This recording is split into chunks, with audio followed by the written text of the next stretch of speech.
it would be rude not to kick off with the most sincere expression of birthday wishes from all our panel to Her Majesty the Queen, who is 90 today. Happy birthday, man. Happy birthday, Right, Majesty. that's enough crawling to the palace. OK. Because last week, Kate and Wills went to India and Bhutan. They sat on the marble bench in front of the Temple of Love, the Taj Mahal. As the Duchess of Cambridge modelled a succession of maxi dresses, the royal pair healed old wounds and created new memories. And that was about it. After centuries of beheadings, of divorces, of abdications, a serene modern Elizabethan reign looks set to settle down after King Charles III, of course, in a suburban cul-de-sac with the Cambridges. They're not even the new normal. I'm afraid they're just plain old vanilla.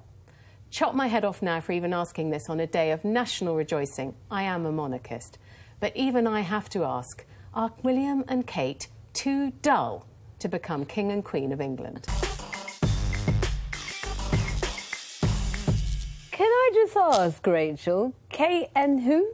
Kate and William, would you have them round to dinner, June? I actually would. I'd love to have Kate and William round for dinner. But all I can say is, what else do you want them to do?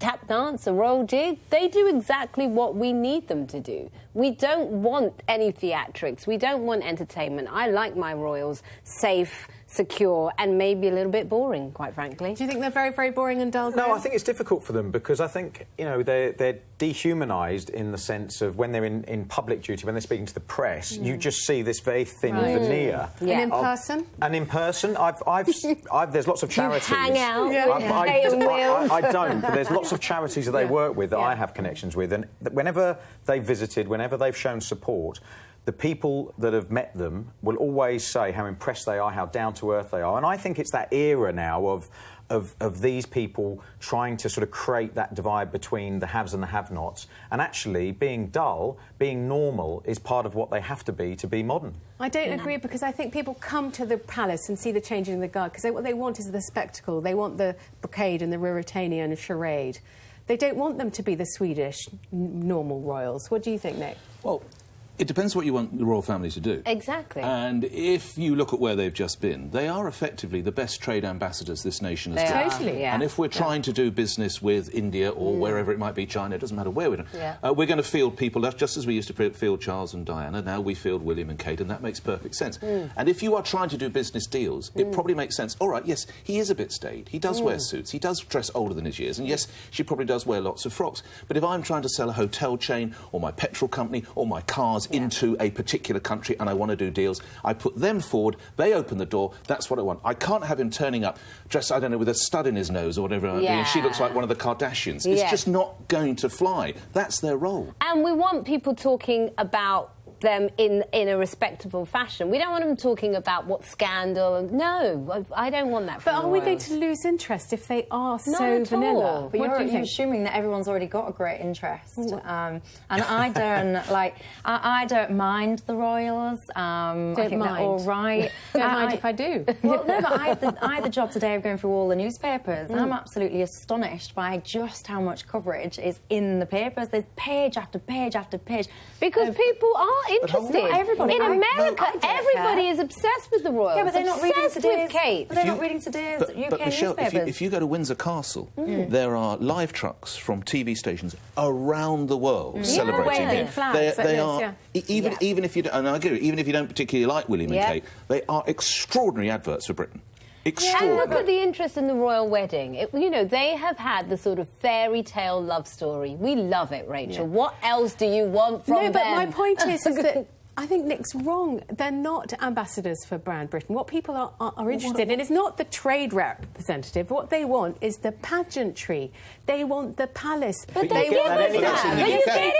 But you're getting that from them. I know, but if they're going to go around and sort of say, well, actually, I'm not going to do this because I want to spend time with my family, that's very unroyal. Don't forget the Queen basically abandoned her 4 children in order to devote her life to duty and to being Queen. And now what actually William is saying is, I want to do 3 jobs. I want to be air ambulance, I want to be a prince, a bit, on the side, and I want to be a dad. But that is a real change. But they're under a pressure to conform to what we expect from people now, and there's a jealousy around the royal family that, you know, they're work shy. The headlines a few weeks ago, they're not doing enough. If they didn't spend the time with the family, we'd be saying that they weren't proper parents. They can't win. So they're trying to promote values that are important in the modern era.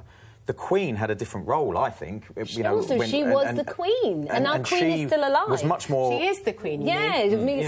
No, my point is, at the time, she was the Queen. Kate and Wills are not the head and of I the think that's one of the big problems we have, which is I think we're finding. So we don't need them to do it. We're finding it a bit dull because and they got in that, like, and I'm trying to bring it back to me. They got in that fabulous. That was cute. That wasn't cute. Yeah, and they said just married with the coach.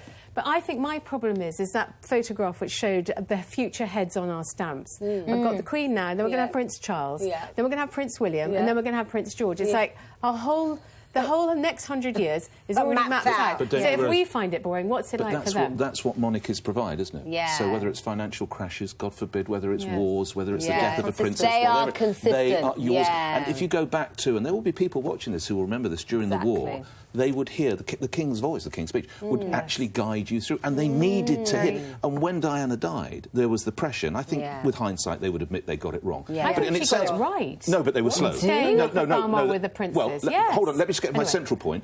The nation actually wanted to hear from the Queen. I know it sounds weird and hokey, but we needed to hear from the Queen. And she got it right, didn't she, as a grandmother? When does she ever get it wrong?